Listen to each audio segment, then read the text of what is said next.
What is up, my friends? How are we? You're very welcome back after today's disappointing, frustrating, angering, annoying loss to Nottingham Forest.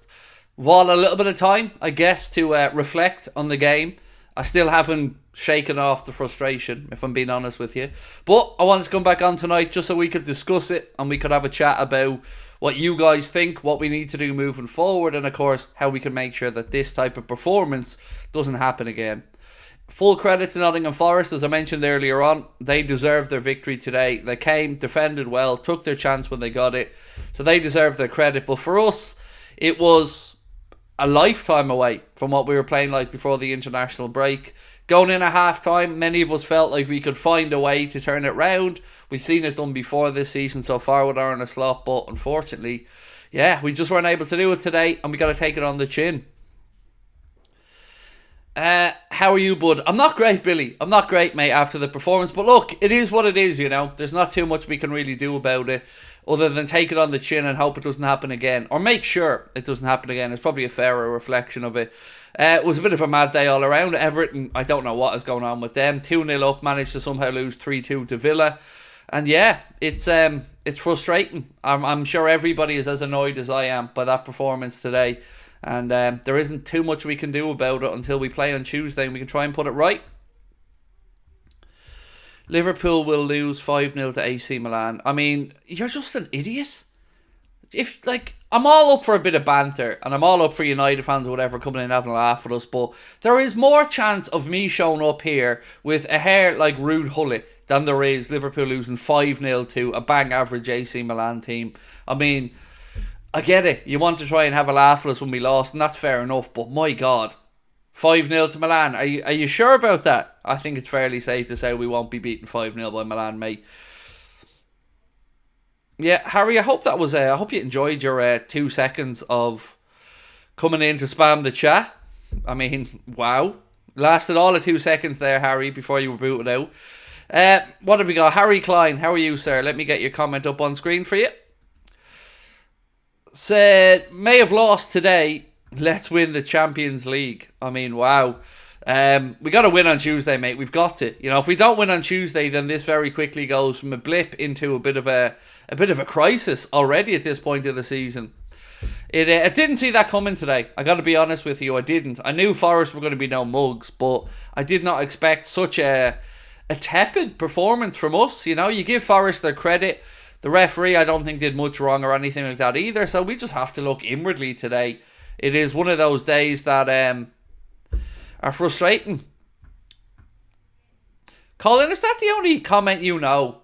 And you can't even spell bollocks right, mate. If you want to say Arne Slot me bollocks, write it properly, you know. You commented it on one of the videos as well. You've commented it here. I mean, brilliant. You know how to say the word bollocks, mate. Well done. Hey Craig, people are saying on Twitter, Forest were tragedy chanting. Is it true? It's so disgusting, but I didn't watch the game. I can't say yay or nay. I don't know, is the honest answer. I did see Nottingham Forest fans unveil a banner supporting the Hillsborough campaign and saying an end to tragedy chanting. That I seen with my own eyes. I'm sure you did as well. But whether they were singing at the game or not, I can't say because I don't know. And I don't want to throw or cast aspersions at a set of fans when I didn't hear it with my own ears. So I don't know, mate, is the honest answer. I hope they weren't. But again, I don't know. I listen to the games, as you know, on mute. So when I'm doing the watch along, so I don't hear any of the commentary or any of the audio from the game. I've not seen reports of it elsewhere. So I'm just taking it for granted that at the moment, no. So yeah, I hope they weren't as well. But, you know, I can't confirm or deny because I didn't hear it. Alex Macklin said, Man United fans celebrating a win like they won the league. Look, they're entitled to celebrate when they win the same way we are. Today is just a strange one, isn't it? You know, I just did not see that poor level of performance coming today. I thought we might be a little bit lethargic after the international break, but to have really not created too much throughout the entire game, I thought was very disappointing.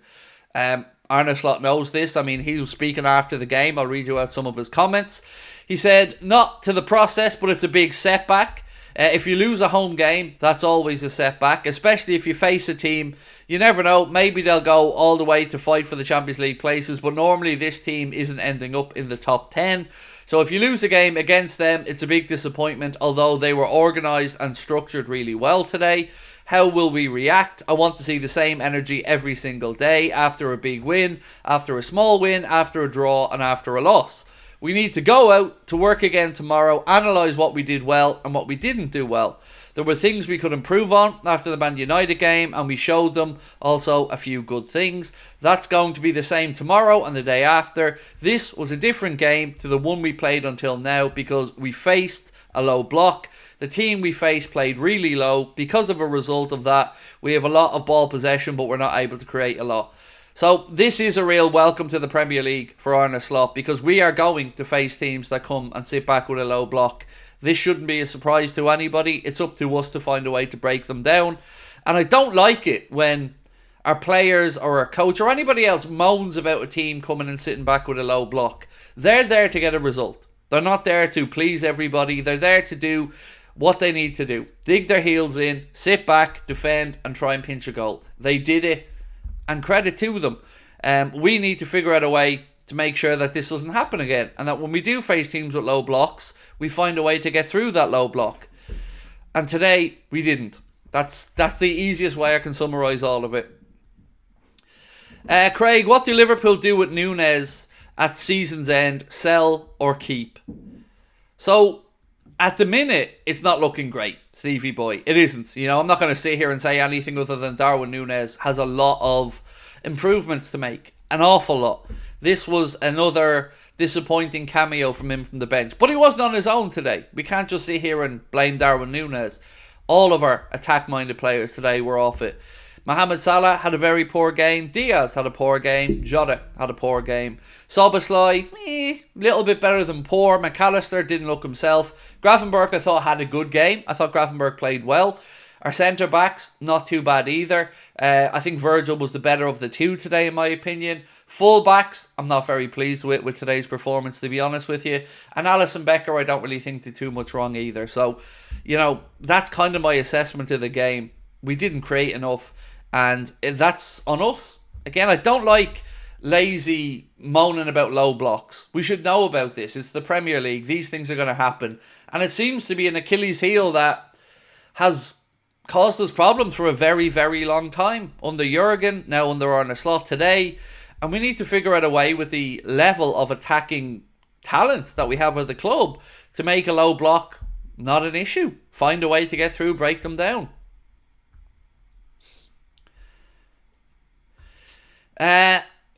Ibi Edit said, Craig, when you lose 1-0 and you bring on Curtis Jones to save us big problems, I'm not going to argue with you on that one. You know, I've been banging on all summer about the transfer window and the lack of squad depth.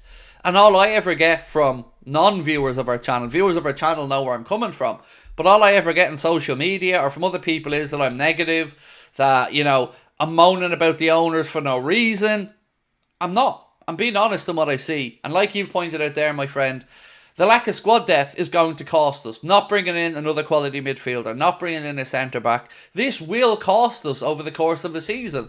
And I don't understand how anybody could have looked at the window and not been really disappointed with the business that we didn't do. The things that we did do, Chiesa, I think everybody will say that was worth a punt. Bringing in a goalkeeper for next year onwards, again, I have no issues with that whatsoever. But to not address the main areas of concern for the first season with Arne Slot as manager is just pathetic. And if people are so delusional that they cannot at least call the owners out, or if you don't want to call the owners out, call out Hughes and Edwards, whomever you think is responsible for another calamitous transfer window, we need it to stop because we deserve better. The manager deserves better. And all this talk about it being hard to improve the squad is just bullshit. It's very easy to improve this squad. They make it complicated. They go and they look into their numbers and their stats and they have their first targets or whatever. But there are many players out there that we could have brought in to add depth to the squad, to improve the squad. And it's going to come back to haunt us. Today isn't the be-all and end-all. Today was a blip. We'll get past it. But no matter what, even if we won today, I'd still feel the same. over the course of a long season, with a few injuries, a suspension, all the international breaks and stuff like that, I think it will cost us. And I think it will be the thing that keeps us away from really challenging. We'll finish third or fourth, I've no doubt about that. But I want us to be winning. I want us to be challenging Man City. I want us to be right up there at the top of the league. And I feel with one or two signings we would have done that. So this is why I'm so adamant in my where's the money, Johns, and stop being cheap and all this stuff. Because we made a profit in the transfer window. I don't feel like we've improved overall. And I don't think many Liverpool fans do. Don't understand why Chiesa wasn't on the bench today. I'm sure it's a pretty simple explanation of him not being match fit yet, mate. You know, we're all excited by Chiesa and we're looking forward to seeing him at the club. But we've got to be realistic as well in that he has a lot of making up to do, a lot of lost time to catch up on. Didn't have a proper pre-season, has played no minutes this season with Juventus. So I think it's just going to take a little while and we've got to be patient on that one. I won't lie, I was surprised. We didn't see him in the matchday squad today. I thought we would see him come off the bench at some point. But yeah, look, as of right now, the manager makes these decisions and he obviously deemed that he wasn't quite ready yet to be in the squad. Darwin needs to put some effort in. Look, Darwin defo needs to pull his socks up. He does. I've been somebody who's tried to be fair with Darwin and tried to give him the benefit of the doubt. But he's going to have to do it this season. It is a make or break season from at Liverpool, in my opinion. I don't want to tell everybody else how long to give him or not. But for me, he really, really needs to start looking like the player that we brought in from Benfica. Because the version of Darwin that we're seeing in the little cameos we have, it's been nowhere near good enough. But again, it wasn't him today. Any of those substitutes, none of them made a difference. Gakpo didn't make a difference. Costas didn't make a difference. None of them did. And that's worrying.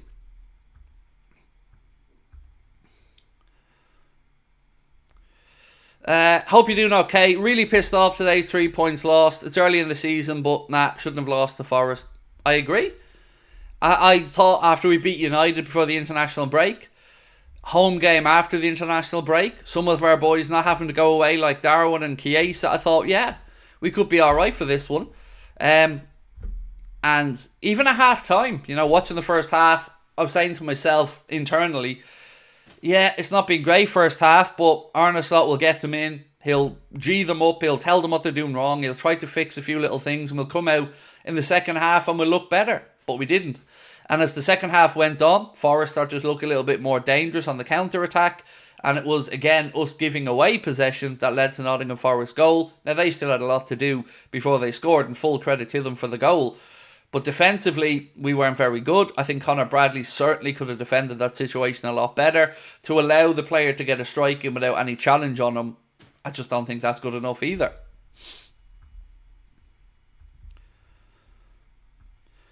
The problem is with Darwizi, if we let him go and he rips it up, then we look dumb. It doesn't matter though. The problem is that he's not performing for Liverpool. I get what you're saying, and it would be a kick in the nuts to let the guy go and then see him doing it elsewhere. But if his heart isn't in it at Liverpool, or if he isn't able to get up to the standards that we need for a player that could cost the club up to €100 million, then Liverpool have a serious question to ask. But the big problem that I've been banging on about is these contract extensions are just going to become more and more of an issue. They're going to become more and more of a talking point. They're going to become more and more of a reason for media and opposition fans to undermine Liverpool, to say everything's not rosy in the Liverpool garden. And looking at Trent today, I mean, looking at his body language, in all honesty, I wasn't impressed. Take out the performance and how he played, I didn't like the way he was going around the pitch. I didn't like the way he was chirping back to Michael Oliver all the time. He just looked like... What's the word I'm looking for here? He just looked like he hadn't got the winning mentality today. His body language just didn't impress me whatsoever. Nice one replying, Craig. Honest to God, real talk. I try my best. Honestly, you know, I understand people are going to need to vent and all as well. But, you know, I promised myself when I was away during this international break that I'm going to try and be balanced when we drop points, because it's going to happen. I don't want to get on Arne Slot's back already. I want to be supportive of him. But I can't help but feel like the whole transfer window thing, they got away with it again. And that pisses me off. I'm sick of seeing the Echo cheerleading FSG and other people just not calling out their cheapness and trying to make out like they're geniuses. It really is just soul destroying, knowing that we're going into a season without the depth of squad. Just knowing it. And people say, but look, we're having to leave players out. We're not able to fill the bench with the amount of players we have. Some of them just aren't good enough. And that needs to be addressed as well. Costas isn't good enough. Jones isn't good enough. These players should be moved on. Liverpool should have brought in a midfielder. Ryan Gravenberch shouldn't have to be expected to start and play every game. We should have options there. With Turo Endo, don't blame me on this, but you can see that Arne Slot doesn't trust them. He hasn't played him, didn't bring him on today, doesn't trust him in the position. So that's a wasted space on the bench that we could have somebody on there who actually the manager wants to give minutes to and wants to play. These are the points I've been trying to make all summer, and maybe I don't always articulate them in the most level-headed, clear way, but, you know, it's season after season. No sooner has the window closed than we're hearing the crap about Mbappe in 2022 from that story and all this other shite that is just that. Nonsense. The truth of the matter is, the owners didn't back the manager. Today's performance was entirely, I guess, predictable after an international break. And it's that lack of options, those lack of players breathing down other players' throats. Trent thinks he can just stroll around the place at times and nobody's going to call him out on it. Arne Slot pushes him into midfield, didn't do anything in there. It just wasn't a good day at the office.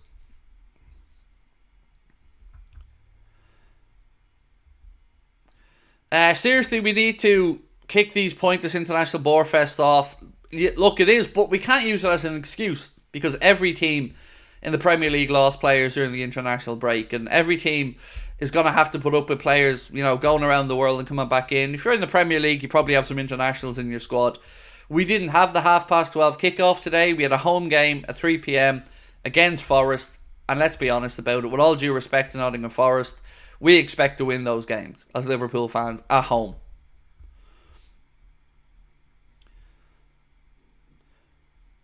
The fact Slot couldn't change tactics at halftime to beat the low block is worrying.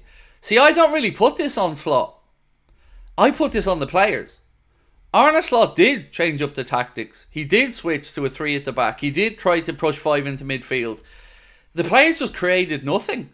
Slot can do what he wants, but ultimately the players have to form those patterns and those intricate passes to break down these low block teams, or they have to move the ball quicker, or they have to create overloads, or they have to score a worldie, or they have to do something from a set piece. We did none of it today. We had opportunities in the first half. Diaz hit the post. Diogo Jota had a strike that was straight at the goalkeeper. And then in the second half, it all just went completely downhill. Mohamed Salah looked like he'd forgotten how to shoot. It was just a poor day at the office. It just really was.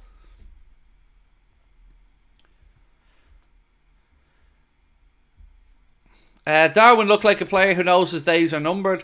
Again, it's very difficult to defend Darwin. It just is at the minute.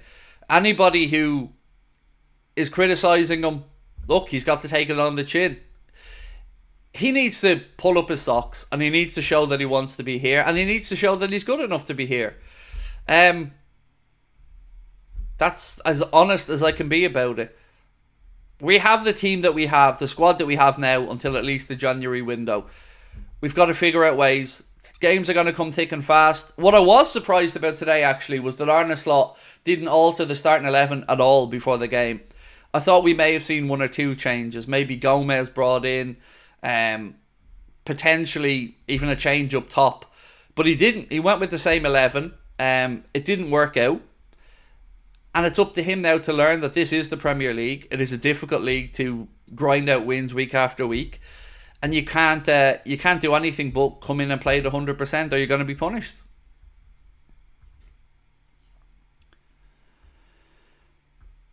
Liam said, we don't have a midfielder that can play against these low block teams. Harvey really is the only one. Again, Liam, I will just say, mate, let's go back to the window and look at what we didn't do. And I don't like doing the whole I told you so stuff. Not to you guys, but to people in general. I don't want to be right about FSG. I don't want to be right about a lack of squad depth. But you can't go into a window and everybody in agreement, from journalists to fans to podcasts to whomever, that we need to bring in a central defender, a midfielder, and a utility forward. Only address one of those, the least important of the three, and then expect us to suddenly be better than we were, or suddenly good enough to win a league that we weren't good enough to win in previous seasons. People are deluding themselves. I get it, some people want to be positive and they want to get behind the club and the owners, but you need to have a dose of reality as well. You need to look at it and go, we've seen this before, it hasn't worked before, and it ain't going to work now.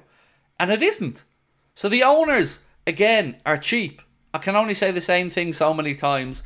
And until everybody gets on board, and that includes the media, to call these cheap fucks out, we're going to be in this position where you're going to be reading about how clever they are. We're going to be all told that our ambition is just us being spoiled, and that how dare we question the owners again. That's what we're up against. So until people start to realise that they really are getting away with it. What other club went into this transfer? I mean, Man City made a profit, to be fair. But what other club in this window that's looking to progress made a profit? Arsenal went out there, spent money. United went out there, spent money. Chelsea went out there, spent money. Spurs went out there, spent money. What do we do? Got rid of loads of promising youngsters, didn't do any contract extensions, and didn't address the two main areas that we needed to do. And I'm supposed to sit here and lie through my teeth and say that I feel like we're prepared to go and win the league? I can't do that. So if that makes me a negative person, then I guess I'm a negative person. But I think I'm being realistic.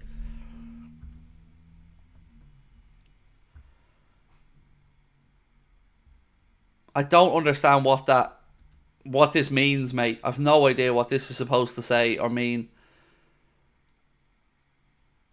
No idea what that means, mate. Sorry. Yeah. Sorry, I'm not trying to be rude or anything, mate. I really just don't know how I'm supposed to respond to that. Man City spent over 60 million in the window. Again, Ben, please, buddy, listen to the words that I'm saying. I said made a profit. Manchester City sold Julian Alvarez for 70 something or 80 million quid. They sold other players. They made a profit in the window. Yes, they bought players, but they also sold players. Liverpool, we turned a profit of about 48 million in this transfer window. Maybe 40 million actually after Mamardashvili, something like that. That's not going to help us, is it? That's not going to strengthen the squad or the group. And all this nonsense about it being very difficult for us to improve is just that. It's just hyperbole. It's just people buying into the narrative that some people that support these owners are pushing. And I'm not that guy. I'll say it as I see it.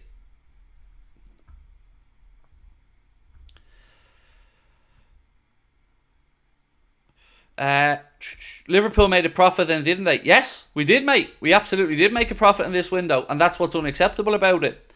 Yeah, we did. I mean, it feels to me like they were making up for the money they spent last year. Last year was our biggest net spend at Liverpool under FSG. I think we had a net spend of about 90 million quid last year, which is the biggest. So for me, it feels like they're trying to recoup some of that money. People might think I'm wrong with that, but that's genuinely how I look at it and feel at the minute. He said tourists at fault for the atmosphere. Who was it? So, look, let me say this. Anybody who wants to blame the tourists on the atmosphere for Anfield can go fuck themselves. Simple as that. Let me ask the question, and this isn't at you, Aaron. This is just me being sincere to those people who are lazy, arrogant arseholes who think it's everybody else's fault. Let me ask a simple question. How many season ticket holders are inside Anfield? A lot more than there are tourists. How many people on the Cop are season ticket holders? And if they're not season ticket holders, who are selling these tickets to the people who they're calling tourists? The problem at Anfield is everybody's concern, but it is absolutely as much the locals' fault as it is the tourists' fault. And if people don't want to be honest and address that and talk about it from a perspective of everybody taking a collective responsibility, we're just going to keep going round in circles. Whoever wants to keep blaming the tourists, again, they're idiots, they're lazy, and it's bullshit. And we're all fed up of it. It's a two-tiered system being a Liverpool fan. It has been for a long time. When stuff goes wrong, it's always the outsider's fault. When everything's going great, everybody wants everything, access to everything, tickets to everything, and nobody else is allowed to. If we come in and buy the tickets to get to a game, we're told that we're pricing other people out of the games. If we don't go to games, we're told that we're wolves and we're plastic fans. Us people that aren't local cannot win in this debate with some of these morons on social media. It's lazy. They need to take the responsibility. The people that are on the cop, that are 60 years of age, that's just, and I've been on it and heard them bitching and moaning, they need to fuck off to the main stand. The cop needs to start being full of younger people. And we need to just get the atmosphere back together. Not dividing it, not turning on each other. Stop. It's lazy. It's lazy, mate. And it's every season and it's every year. And again, my argument is, there's more people inside that stadium that are season ticket holders than there are people that aren't. So how do we ignore that large percentage of people that aren't making the atmosphere? You know, they just don't want to admit it. That's the problem. They don't come into this conversation honest. They just want to point fingers and ridicule because they want to feel better than other people.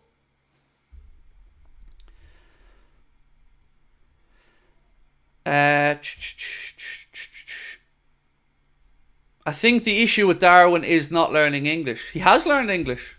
He has been taking English lessons and he has been improving. Stop whinging. Are you an idiot, Michael? Genuinely. Are you a fucking moron? Because you're looking like one. Who's whinging? I'm answering a comment from someone who paid to have their comment read out about fans from outside of Liverpool being the problem inside the stadium. You absolute cretin. Do you not understand that, bro? Who's whinging? I'm interacting with somebody who spent their hard-earned money to get my response. Gobshite.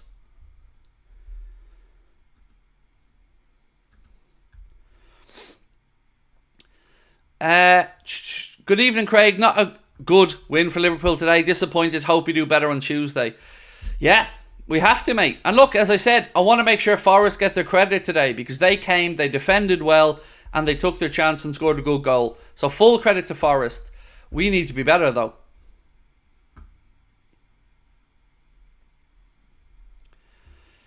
You're just speaking real. I'm just fed up of it. Look, I love locals, and I've met so many lovely locals. But on social media, and it does seem to just be on social media, whoever these arseholes are that are professing to be locals, they do no good. They do no good because all they want to do is undermine everybody else. If you're not from the city of Liverpool, to these few people on social media, because as I said, I've not met these type of people in real life. When I go to Liverpool, and I'm sure when you guys go to Liverpool, sound, salt of the earth people, couldn't be more welcoming and friendly. But these gobshites, when they get onto Twitter and they want to moan, it's always everyone else's fault, isn't it? It's always everyone else's fault. We can't ever take responsibility for a poor atmosphere together. Have to ridicule the non-locals. It's lazy, it's tiresome, and it's year after year.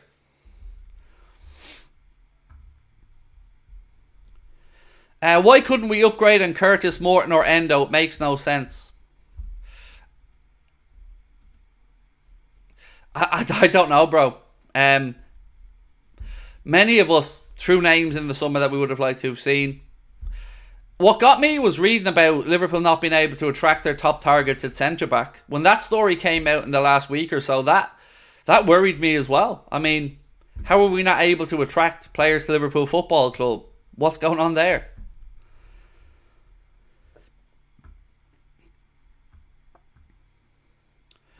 Craig, they want you to react because these fools know I speak. They're just clowns, mate. I don't get them. When we win, it's all down to them and they're great and they're the best supporters in the world. I'm just talking about a very specific group of people on social media. And when we lose, it's everyone else's fault who isn't from the city of Liverpool. And then if we do go to a game, we're stopping them from going to a game. And if we don't go to a game, we're wolves who sit at home on the sofa. We can't win. They're just idiots, and I'm fed up with them.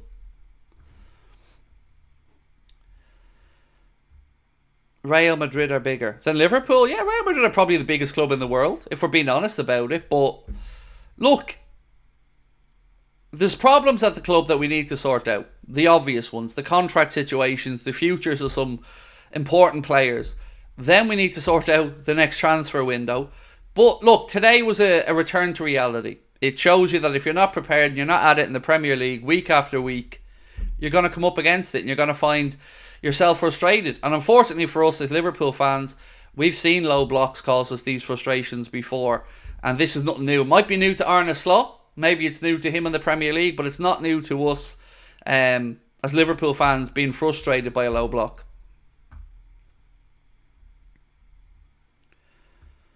Mark Bell said, Slot subs today were poor, went 3 at the back and Kwanzaa didn't get on. Maka went off and Endo was left on the bench, and how Salah never got subbed is criminal.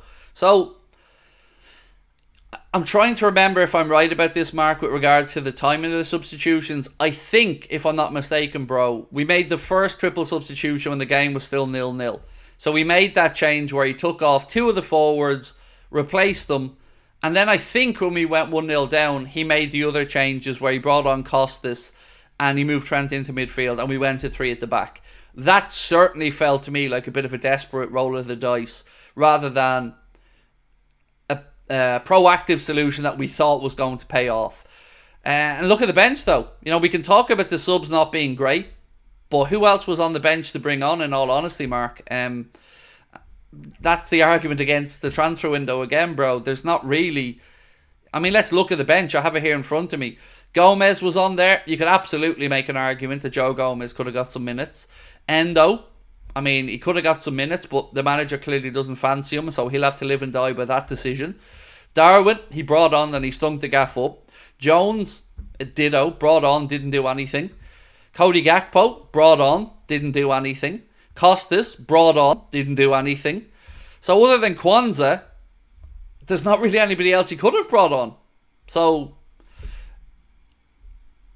I mean, I'm just trying to be honest, mate. We made 5 substitutions, which is nearly half the team. It's half the outfield players, and it didn't make one iota of difference to the performance, which is worrying in itself. What really worried me today, Mark, was some of the body language out there from some of our players.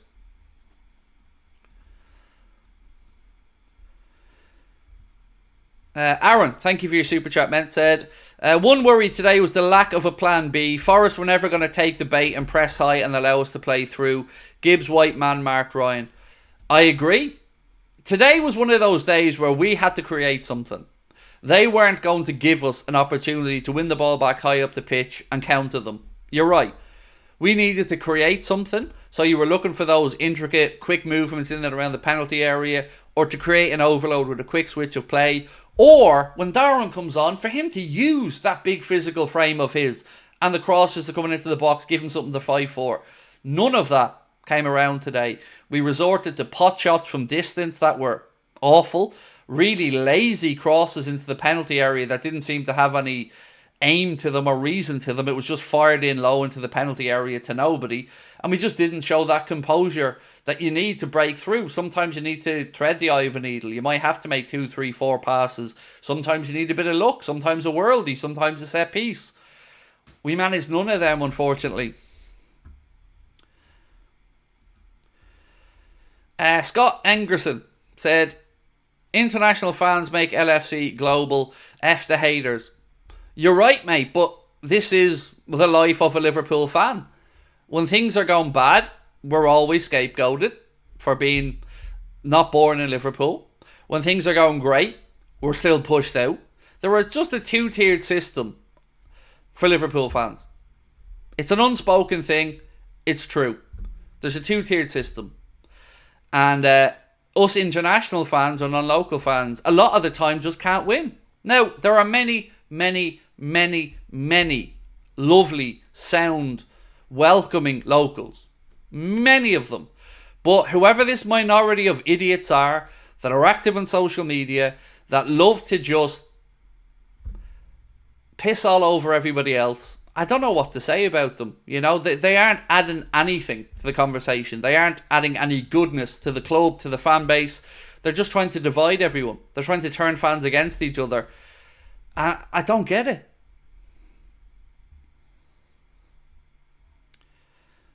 Decision making in the box was horrific. We kept trying to rush it. I agree with that. Neoni, give him a chance. See, that's what... I get where you're coming from with it, but it winds me up when we're having to resort to 17-year-old kids to try and save us. We're a Liverpool Football Club. We should be able to look to the bench and have 2 or 3 really top-notch players there to come in and impact the game. And you could argue we had a couple today. Gakpo, good player, could have came on and done something. Darwin, potential, but isn't living up to it. So that's why it becomes even more annoying that we get this line about it being so hard to improve the team or the squad.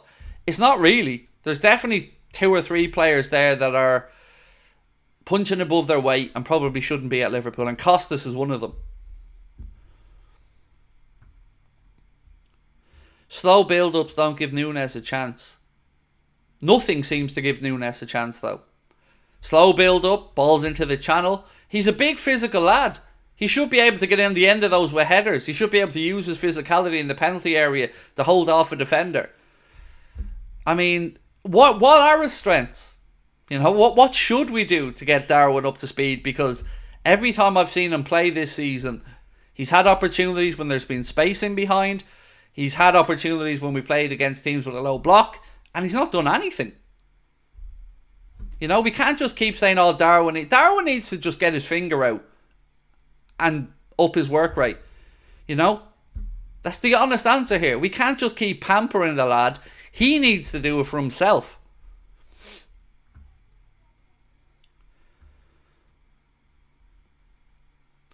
Forest team was good and Liverpool's mind was in the Milan match. Look, Forest were good. Absolutely. They knew their jobs. They went about their business well, and they put their bodies on the line, made some blocks, defended well, and always looked like they had a bit of a danger on the counter-attack, and they took their goal really, really well. That was a very well-taken goal from Callum Hudson-Odoi, and full credit to him. It was a good strike. But from us, I feel like we could have defended the situation a bit better. I definitely feel like Conor Bradley will look back at that and think he could have got a challenge in on Hudson-Odoi, or at least tried to block the shot. Him being able to turn inside and get a shot away, I did feel like that was weak defended. Would you take Openda? I truly don't know enough about Openda. I've seen his name pop up. I know he plays for Leipzig, and I think he was in Spain before that. Honestly, I don't know much about him to know if he'd be good enough for Liverpool or not, so I wouldn't be able to really give you a balanced answer.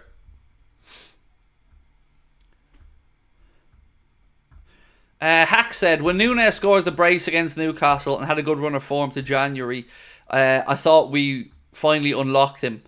I agree. When he came on against Newcastle, mate, he turned that game around on his own. You know, we were a man down, if I remember correctly. Darwin came off the bench. We were losing 1-0, and bang, Darwin scores 2 very good goals and we win the game. So we know what he can do, but it's about getting him to be able to do it consistently. And at the minute, I don't know whether it's a lack of confidence or his heart's not in it or he doesn't like being at Liverpool, but we're not seeing the Darwin Núñez that we know he's capable of being. And that's, I think, what frustrates a lot of Liverpool fans, because if Darwin Núñez was never showing these great assets that he has, people would understand a little bit more, I think. But the fact that we know the level the dude's capable of, it does make it a little bit more frustrating when we're not seeing it. Russ, how are you, bro? He said, Darwin, not good enough. He's had his chance.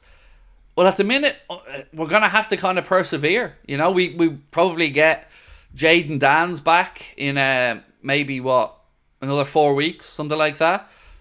Maybe the manager will fancy giving Jayden Danns some opportunities. But right now, you know, Chiesa will come in, but the group of forwards that we have that can play through the centre are Jota, Darwin, and maybe Chiesa.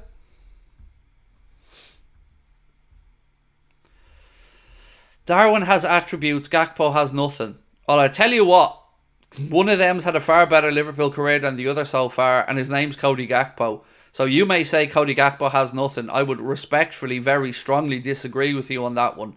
He's given a lot more for this football club, in my opinion, than Darwin Núñez has. And I would trust them a lot more than Darwin Núñez.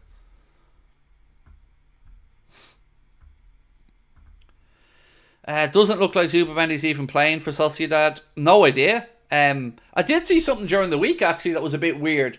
I don't know if it was the Sociedad president or somebody said that it doesn't even look like he's going to get an improved contract there at Sociedad.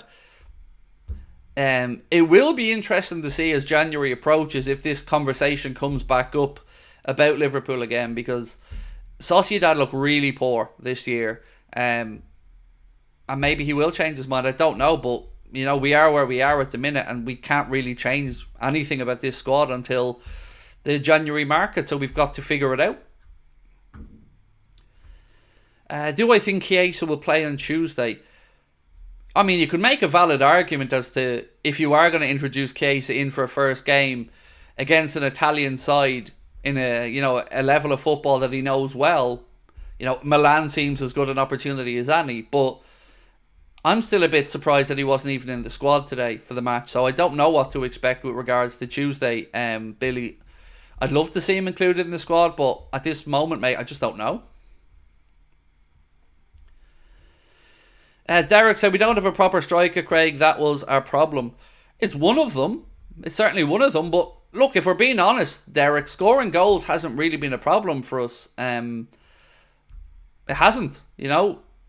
And we've conceded one goal this season. It just sucks that today was the day we weren't able to create anything. You know, normally you would say if we concede one goal at home, we'll have probably gotten at least a draw out of the game. But today, we didn't even look very likely, particularly in that second half, to find a breakthrough.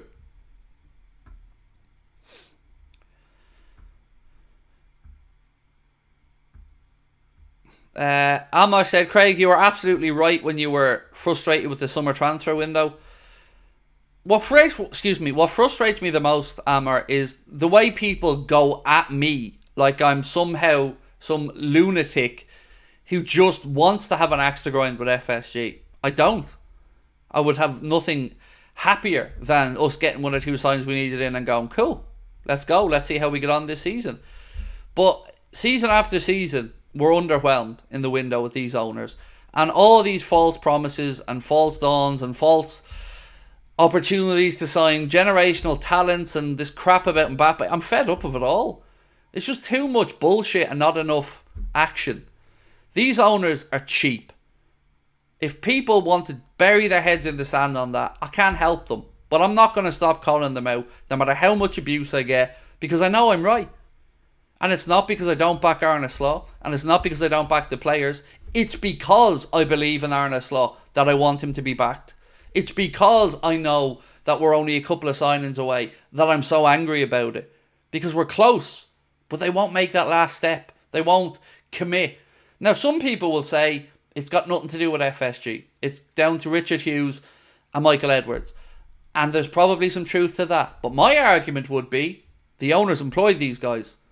If they don't want to spend the money or they don't want to move on to a second person on the list, that's not much use to us, is it?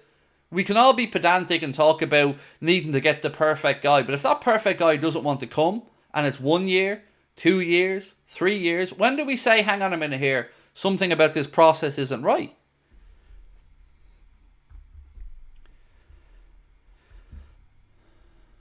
How did Klopp not get backed?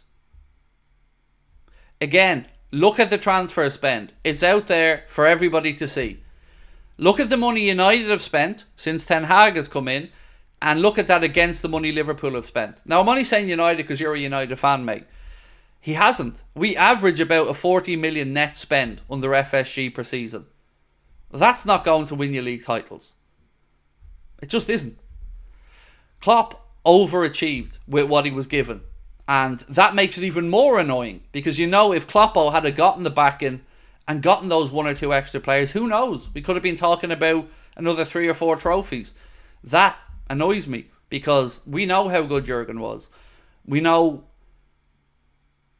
what an opportunity it was to have him at the club. And I don't feel we fully capitalised on that opportunity.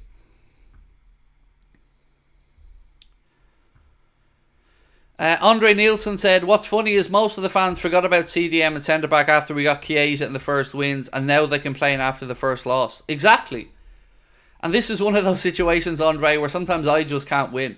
For instance, I'll give you an example of a couple of comments I read today after the game. People were saying to me, I need to stop making excuses for Salah. Me. Now, The whole of last year, I was called a Salah hater, an Islamophobe, and everything because I called out some poor performances. Now, today, when I said he wasted some shots, but he worked hard and he wasn't the reason for the loss, I was called out for that. I can't win sometimes, you know. All I can continue to do is just be myself and give you my honest views on it. Today, it was a team failure. It wasn't one player, it wasn't two players. There was 5 or 6 players out there today that didn't do their jobs. And if that's the case, you're not going to win games of football in the Premier League like that. Are FSD actually rich? It kind of isn't even important if they are rich or not.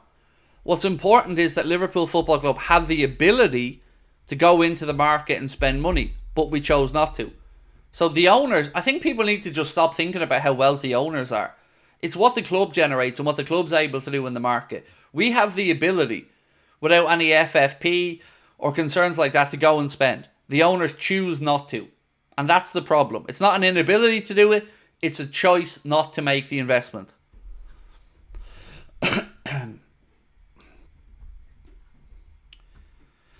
Mark Bell said, truth is Salah should have been subbed instead of Diaz. So for me, honestly, and I mean this sincerely, Mark, I think he could have taken off any of the front line today. You could have, if you were to take off 2 of them, you could have picked any 2 of the 3, and you would have been justified in that decision, because none of them were really that impressive today. I kind of think I do agree with you though. Diaz was probably the best of the 3. But I guess, trying to play devil's advocate, if you are in a slot, you're thinking, if somebody's going to pull a moment of magic out here, it might be Mo. You know, he's probably more likely to do it. That's all I can think of. But I'm not disagreeing with you at all. You've made a good point, and Diaz probably was the better of the front 3. Joshua Hookaway said, Craig, love your videos. I'm gutted about the results. Well, firstly, mate, thank you for the compliment about the channel and the videos. I don't blame you for being gutted, Joshua. It's a tough one to take today, bro. It really is. You know, I don't want to be disrespectful to Forest, but, you know, we should be looking to beat Nottingham Forest at home. What do you mean by body language? I didn't see the game. So, Trent, as an example, he was complaining to the referee non-stop throughout the game. There was one situation where he was trying to take a throw-in on the far side of the pitch, and Michael Oliver was clearly saying to him, go back, go back, go back, like, move back a few yards. And Trent was just shrugging his shoulders and going, what? And then after the game, again, straight up to the referee, moaning at him. It's not the referee's fault we didn't win that game today. It's our own fault. The referee did nothing wrong today. It was on us.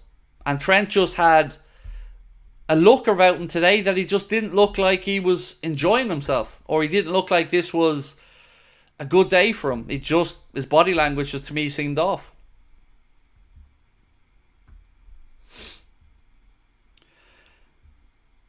Will we ever see Liverpool dominating Europe for years? I mean, who knows? You know, football is getting harder and harder and harder to win things. You know, especially in the Premier League. You know, what used to be a top 4 became a top 6. Now there's probably 8 teams who can realistically feel like they have a good chance. You've seen Aston Villa push on in recent years and trying to establish themselves as a Champions League club. Newcastle the same. Chelsea have made huge investments. United want to get back up there. It's difficult. You know, it's a competitive league, and if you want to be at the top of it, you're going to have to go out there and you're going to have to earn the right to win the league title. And you're not going to do it by not investing in 2 very, very big areas of the pitch that we need strengthening in.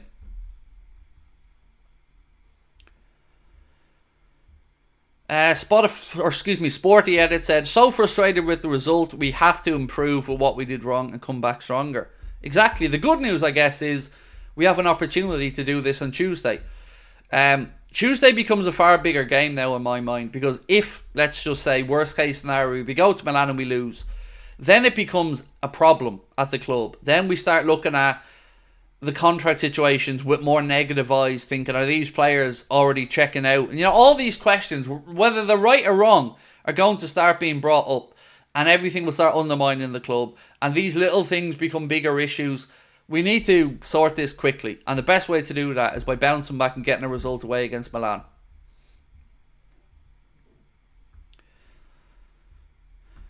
Per Olaf Walhund, excuse me, said, today nobody above the position of Gravenberch can look themselves in the mirror. It was really a nightmare. I think that's fair. I think Gravenberch can hold his head up. I think Virgil and Ibu did okay. Full backs I wasn't overly impressed with. Alisson didn't really do anything wrong. So yeah, I agree with your statement, Per. I think Gravenberch forward from him onwards, yeah, just not good enough. John Dowling said they were mentally unprepared and thought they only had to show up. It's disgusting for professional footballers to do so. It is, John. You know, it's you think at this point, you know, there's, you know, usually not too many easy games in the Premier League. You've got to go out there and earn the right to win. And we did that so well at Manchester United, at Ipswich and against Brentford. Today, you know, I'm not in their heads, you're not in their heads, we're not in the dressing room, but it certainly looked to us on the outside like they weren't ready for this game today, and that's frustrating.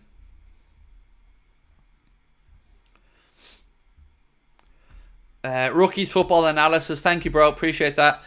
Craig, Bournemouth will give us some problems next week if they learn to finish. So the good thing I would say about Bournemouth, Morganski, is I do expect them to play into our hands a bit more.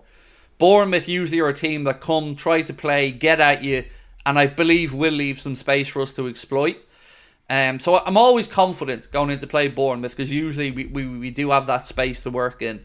But Forest today were compact, they knew their jobs, and we were unable to break them down. So they deserve the credit and we deserve any criticism that comes our way. Nessie said, I hope all the FSG fans saw our squad depth today. So, you know what happens in these situations, Nessie. When results start to go a little bit awry, who's going to get the blame? Be honest. Players and the manager. Sometimes that's right. Sometimes it's a bit of everything. But ultimately, these people, these particular FSG, I don't know what to call them other than apologists. It's never FSG's fault. It's always the manager, the players, the fans, everybody else. But they keep making excuses for the owners. I don't know why. I look at the owners as mere custodians of a football club and look at it that they have a duty to keep us competitive. I don't think that they have that appetite. They don't seem to have that appetite in Boston with the Red Sox anymore. So I don't know who these people are. And I don't know why they're so FSG supportive. Because if you put your hat on and you look at it through unbiased eyes, I think you'll see that they're not here to win. They have won stuff in spite of their cheapness, not because of it. And yes, we've made some good signings and the recruitment team has worked well overall. But that just makes it, for me, even more frustrating to think what we could do with a bit more money, with one or two more extra signings. I don't get it. I'll never get it. And until they sell up the club and leave, I feel like we're going to be just threading this conversation through a needle season after season, where we all get frustrated. People moan at me, I moan at people. People call me toxic, I say FSG or shit, and we just go back and forth. And yeah, I just hope that eventually we all get on the same page. Because I don't want toxicity. I don't want anyone harassing John W. Henry or Linda or any of that. But I do want us to be able to call them out through footballing conversations and say, look, we deserve to be back more. We deserve the manager to be given a bit more money. The availability to do it is there. If they don't want to be competitive, if they really don't have a desire to want to win, then sell it to the club and go. Take your money, take all that profit and piss off.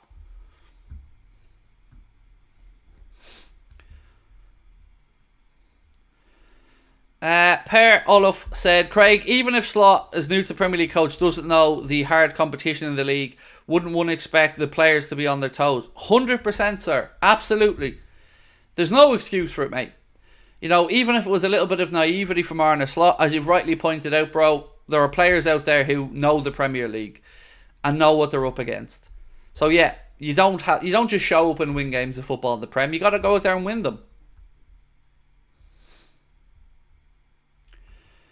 Nessie said, this is FSG's doing. Even if we had the best manager in the world, what different subs or players could she have chosen? Fair. Again, this is the point I've been trying to make all summer. But Some people just have this view of me and this channel, and I've actually learned that they don't even fucking watch. They look at a thumbnail and make their mind up without coming in to actually look at the content. I believe I'm pretty good at backing up my opinions, and I try to express them in a way where it isn't just a rant. I back it up with why I think we need to do X or Y. Yeah, look, today is one day on its own. It's not going to define the season. It's not going to win us the league. It's not going to lose us the league. But it is a wake-up call, and we need to treat it as such. Did you see how poor Tsimikas was when he came on? Why is he still at the club? Sam, I've said this all summer and the season before. I don't get why Kostas Tsimikas is still here. Not because I don't like him as a guy or anything like that. He hasn't got it. He's never going to be the guy to come in and displace Andy Robertson, and he's never going to be good enough to take over when Robbo hangs up his boots. It's time to move him on. It's time to bring in another left back. It just is. Again, some people view this as me being harsh. This is me trying to give an honest answer to a question. I don't see that he's good enough. No ill intent or no hatred towards the guy whatsoever. I know people who've met him and said he's a lovely fella, but I don't think he's good enough.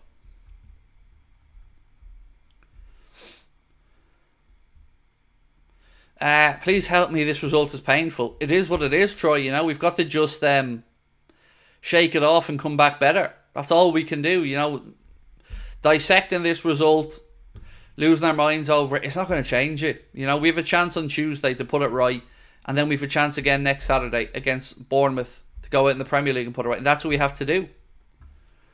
Anthrob said, so poor today that, Craig. Yes, sir. It really was. It was shocking.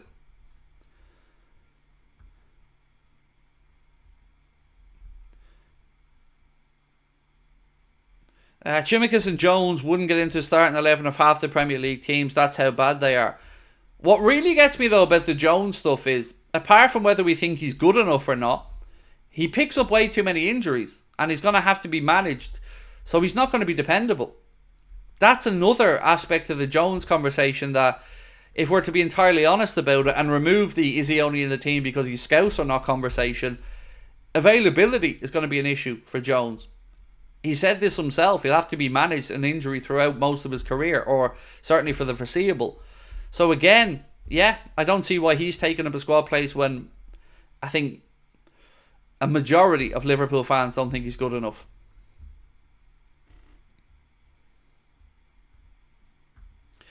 Hack said, I agree. I don't think Kostas is a bad left back at all. It's just he's never going to be anything more than a backup. Exactly.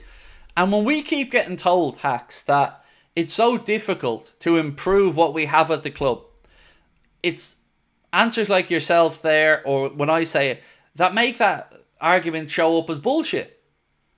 It's like trying to tell us we can't improve on Kostas. We know we can. Trying to tell us we couldn't improve on Curtis Jones. We know we can. You know that, I know that, Slot knows that, most of the fans know that. But we're still told, like it's gospel, that it's impossible to improve this group. Or almost impossible. We've been trying, but we can't do it. It's just an excuse.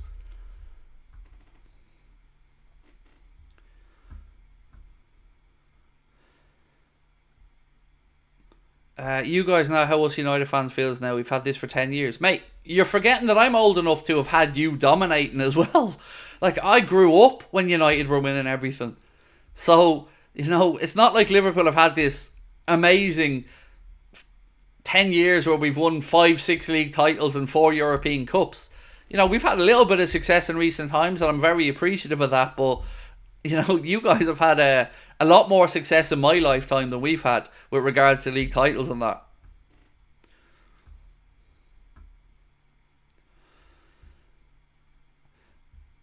Aït-Nouri is the ideal Robbo replacement, and Stephen, he was probably available. Actually, he was definitely available because he has a release clause.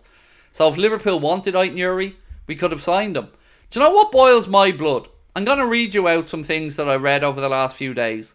And it honestly boils my blood. It really does. I don't know what else to say other than it makes me incredibly angry. So this from Sami Mokbel. Liverpool are expected to target a left-footed centre-back in the next 2 transfer windows amid continuing uncertainty about Virgil van Dijk. Then why did we do it this summer? Liverpool considered signing a new centre-back over the summer, but could not attract their top targets to the club. The recruitment team have pinpointed a left-footed centre-half as a position that requires strengthening. But we didn't do it. That makes it even more annoying. They know what we need, and yet they're not able to attract the players.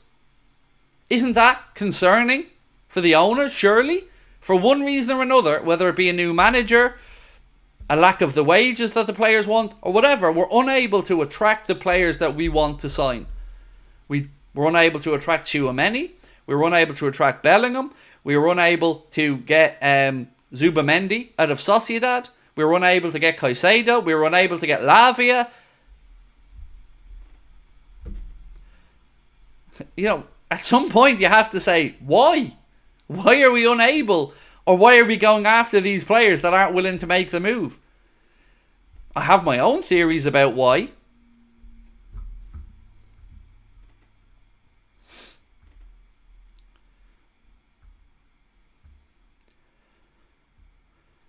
If they're so concerned about Virgil, then why don't they renew him? Exactly. It's madness, bro. It's madness. They're concerned about it, but they don't want to do anything about it. Virgil's out there saying the club haven't spoken to me about a new contract. Mohamed's out there saying the club haven't spoken to me about a new contract. And we're all just being told that everything's at hand, everything's grand, everything's... Let's say we lose 2 of those 3 players. So we're going to have to go into next summer having to replace 2 of Mohamed Salah, Virgil van Dijk and Trent, on top of the centre-backs that we already need to bring in, on top of the midfielders that we already need to bring in. It's not going to fucking happen. Because these owners are cheap.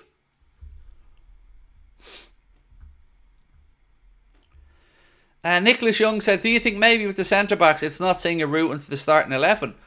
We should be going after the calibre of centre-back, Nicholas, that backs themselves to come in and look at it and go, alright, I'll be Virgil van Dijk's partner. I'll push out Ibrahim Konate.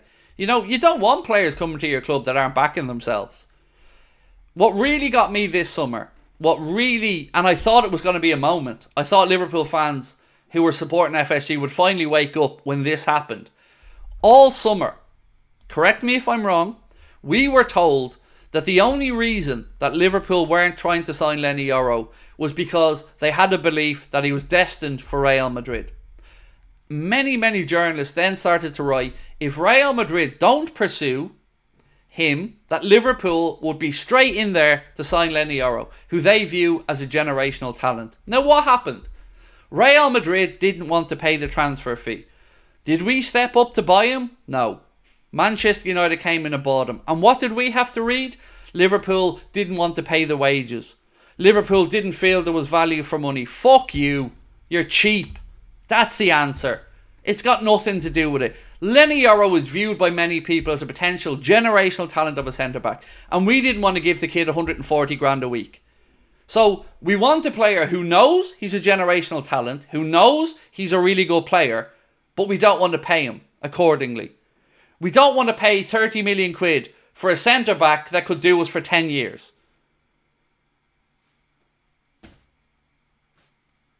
Am I wrong? None of that adds up in my head. We want the talents, but we don't want to pay for the talents. We also want players who back themselves, but that don't think they're going to come straight in and play every week. I mean, what do we want? And when are we going to get it? Because Madrid backed away and we allowed Manchester United to sign Lenny Yoro. And everybody went, oh yeah, I back these. I back FSG in that decision. Michael Edwards, fuck no. No, I'm sorry. It was absolute nonsense.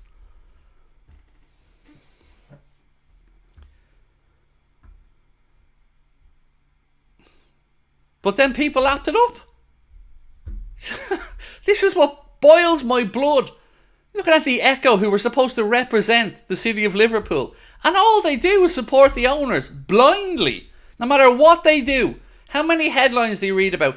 FSG's 200 million masterstroke is the envy of all the Premier League. You look into it, they built a fucking stand. Well done, lads. I don't get it. I don't get it, like.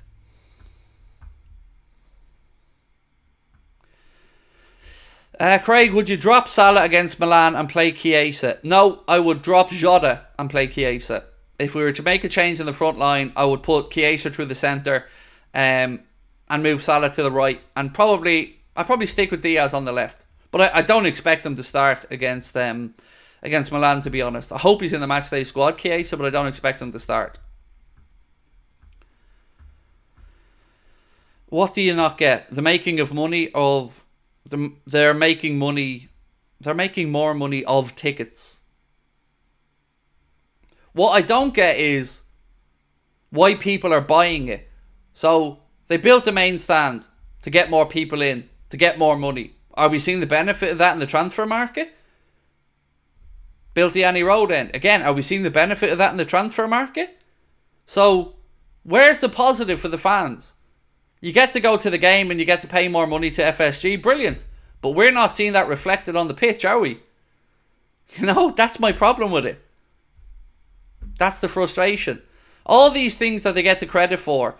It used to be that our wage bill was high. We were told that we couldn't afford to do this or that because we have a high wage bill. Then we freed up 18.5 million quid from that wage bill this summer. And we proceeded to do absolutely nothing. We didn't give contract renewals to Salah, Virgil and Mo. Or excuse me, to Salah, Virgil and Trent. We went out there and signed Chiesa and did nothing else. So we freed up money off the wage bill, brought in a load of money in transfer fees and still did nothing. So what's the excuse now? It can't be the wage bill anymore.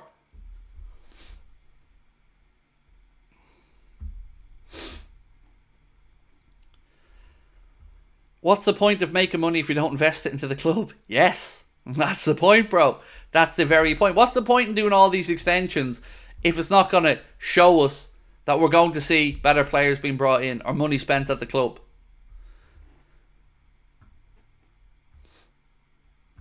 4-4-3-3 A backs. He said, I went today, midfield was non-existent. Slightly disagree with you a little bit there, my friend. Just on Gravenberch, I thought he was okay. The rest of the midfield, shocking. COD Patrol said, too many of our players don't live up to the hype. Jones, Szoboszlai, Elliott, Gakpo. Why can't they go up a level like Palmer did? So Gakpo hasn't really been given an opportunity this season, to be fair to him. Szoboszlai, he definitely needs to go through the gears. We know what he's capable of. He needs to step up. Jones, he's just not going to do it. I just don't ever expect him to come good over the course of a long season. Who else we got? I think that's everyone actually you've mentioned on your list. Maka was alright. He wasn't. He wasn't. We know what Maka's capable of. And look, he probably shouldn't have started that game today after the abductor strain and stuff. I don't think Maka was good today at all either, to be honest with you. But I love him, and he will come good. You know, this is not the usual from McAllister. This is... that was a rare bad game for me for Alexis McAllister.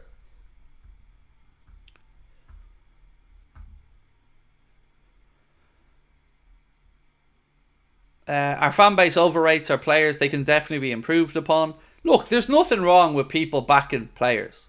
But if it's to the point of delusion at times, yeah, I get where you're coming from, Reformed. You know, you can always improve.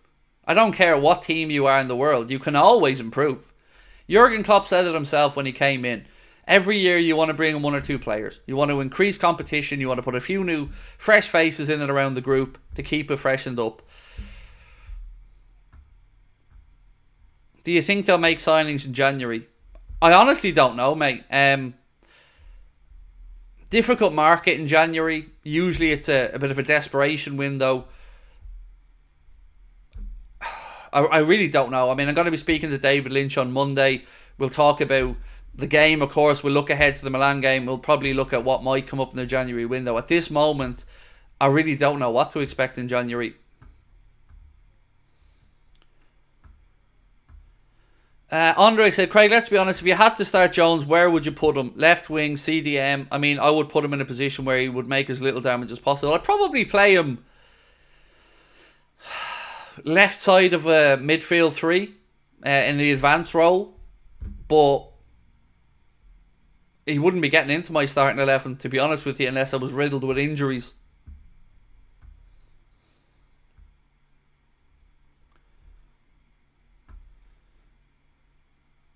I back our players and the club every game, but when we're told it's hard to improve upon the quality, I roll my eyes.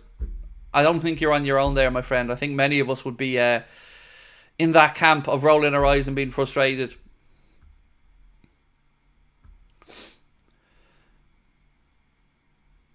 Long season ahead, terrible loss for sure, but let's not hang our heads. Oh, look, I'm with you on that one, RB. It is definitely just a blip today.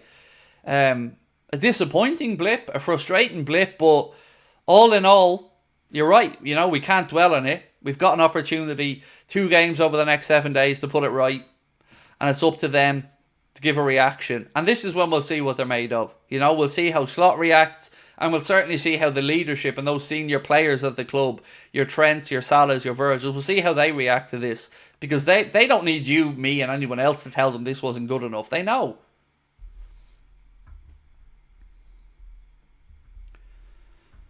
What's your opinion on Rio and Yamoha, and when do you see him to make first team? At least 18 months, maybe, before he's in the first team. And I get the attraction to looking at a young player coming in who's coming in with a really good reputation, great development at youth. But we can't be reliant on kids to save our seasons. We need to be able to bring the kids in at a time that suits the club and it suits their progression, not out of desperation, not out of necessity.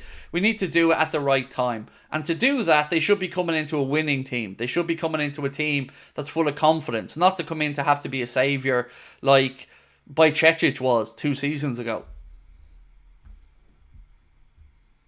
Can we stop the Jones and FSG bashing? No. We can't. Like, you tell me why we should stop it, Ashley, and I'll interact with you. I'll go back and forth with you, mate, and we can discuss this like adults, no problem. But you tell me why they deserve credit. Both of them, FSG and Curtis Jones. Why should we not be calling them out? Because they, what? Because it's not nice? Maybe, I get that. But they deserve it. It's not like people are just criticising the owners because they want to criticise something. We criticise them, at least from my perspective, because I really feel, with every fibre of my being, that they're not good enough and that they don't support the manager in the market enough. And Curtis Jones, with all due respect, just is not good enough.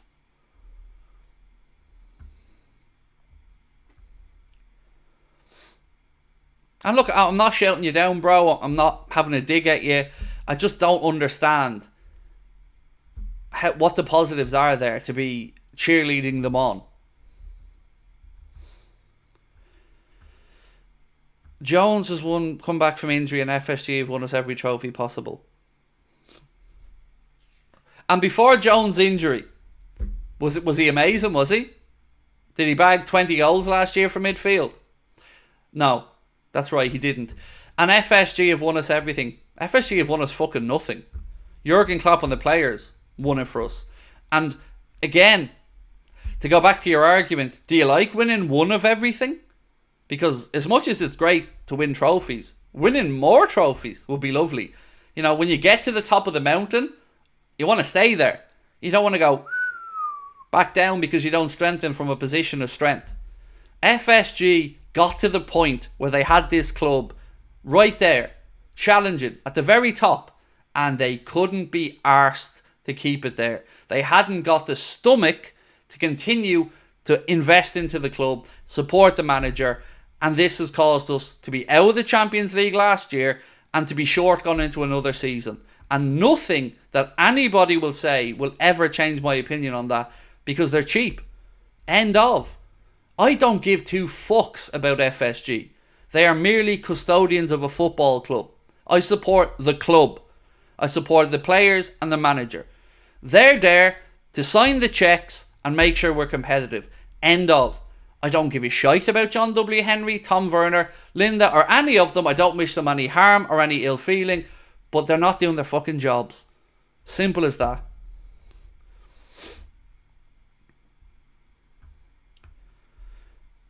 Who's won a ton outside of City? Again, who said that they have? But again, we've lost 2 Champions League finals. You know, you can make an argument as to why we lost them, but we lost 2 Champions League finals. We've lost league titles by a point. Are we to say that with an extra signing or two, a bit more squad depth, we may not have been able to push over the line on those? Look at last year. 6 weeks to go, we're in a title race. 6 weeks to go, we're potentially on for 4 trophies. How many did we end up with? 1. The worst of the 4 trophies. How many other seasons have we been in the hunt for a potential quadruple, only to fade away and end up with the smaller trophies? The season we won the FA Cup and the League Cup, we could have won the league, could have won the Champions League, but we didn't. We fell away at the end of the season. Why is that? Why is it consistently we're coming up just a little bit short? Surely you got to understand where I'm coming from.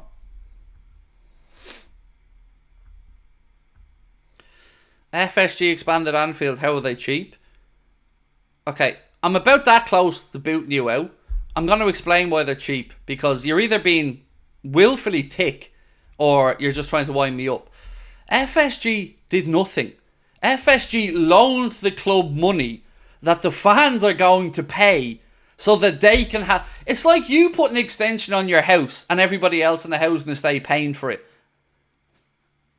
Do you not get that? Like, it's not clever to come in and look at a stadium that needs to be revamped and go, I'm going to revamp the stadium.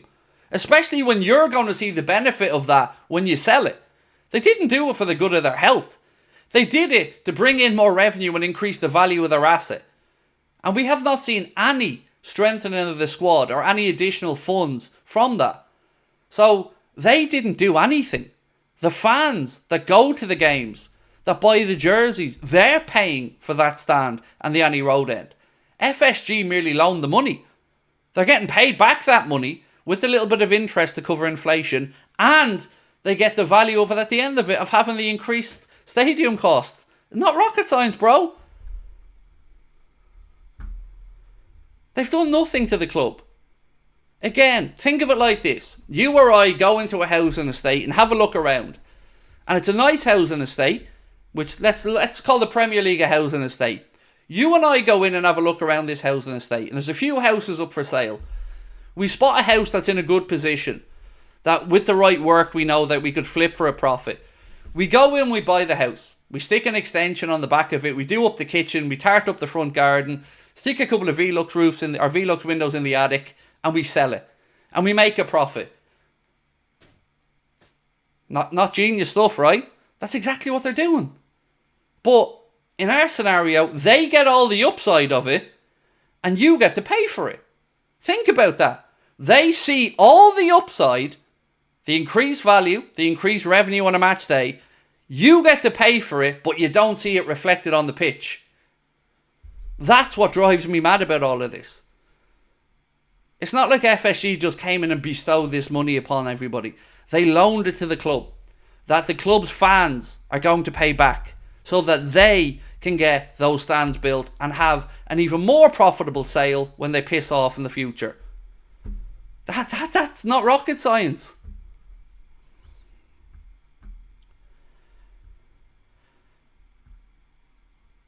It's just good business for FSG. They couldn't care less about Liverpool. Exactly. And do you know what the really funny thing is, Vasil?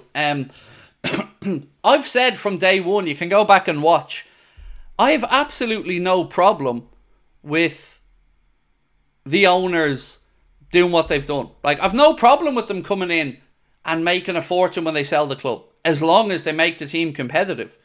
Like, the fact that they bought Liverpool for 300 million and they might sell it for 4.5 billion, that doesn't bother me in the slightest. It's what happens in the meantime. You know, it's their club to sell and make a profit when they do it. As long as they've kept us competitive and kept us being able to challenge, that's all I want as a fan. I don't begrudge them a profit, but I do begrudge them the inability or the unwillingness to back the manager.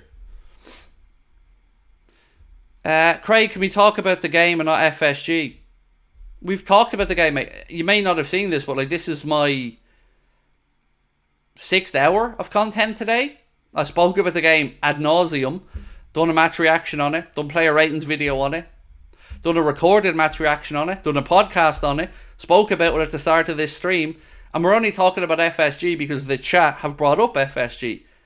I didn't just pull FSG out my backside, bro. So I get where you're coming from, and I'm happy to talk about the game, but the way our shows work is just, I feed off what's in the chat and we go back and forth. Happy to go back to talking about the game though, mate. Honestly, no problem.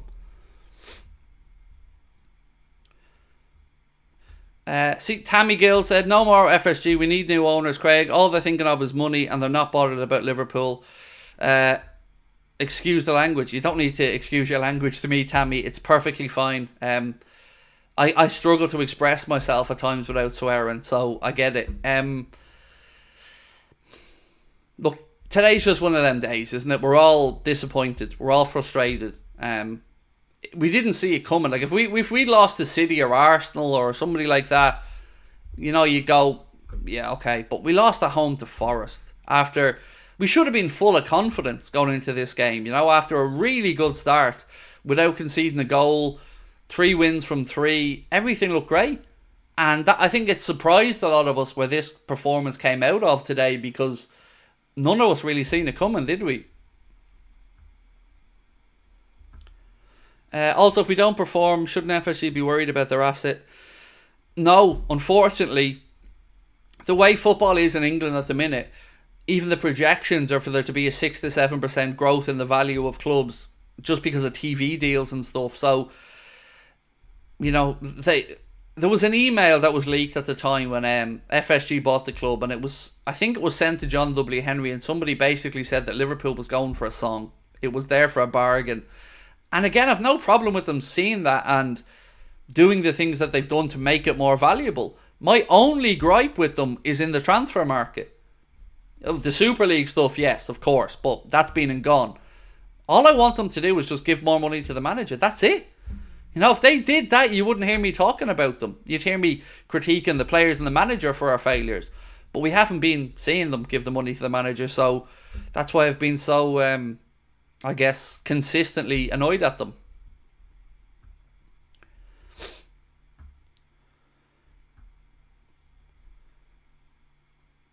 Arne Slot said we lost possession in the final third too much. Players weren't keeping the ball in the important areas. He also said the low block caused problems. Yeah, he did. If I remember correctly, Shay, again, I think he said it was a very, very low block from Forest today. But, I don't know if it was a bit of naivety from him going into the game or whatever, but we kind of knew what to expect from it. And this isn't just an Arne Slot problem for Liverpool with a low block. It's been a problem for us for a long time, playing against teams with low blocks. And yes, he's right. We could have certainly moved the ball quicker in the final third, but it's up to us to find a way to break them down. And to Forest's credit today, we weren't able to do that. So the manager's absolutely spot on. But it wasn't a surprise that we seen the struggles against the low block, because it's not new to us. We've struggled. This has been a bit of an Achilles heel of ours for a few years.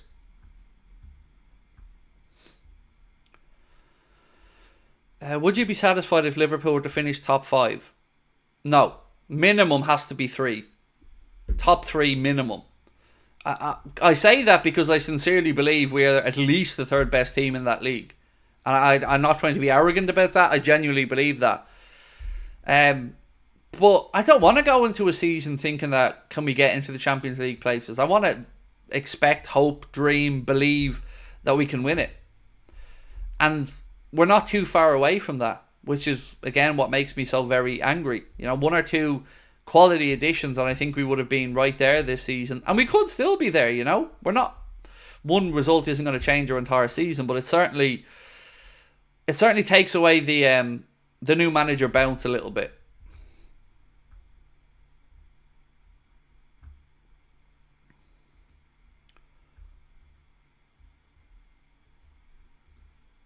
Robbie, let me get your comment up on screen, bro. Hello, Craig. Hope you're well. Disappointed today.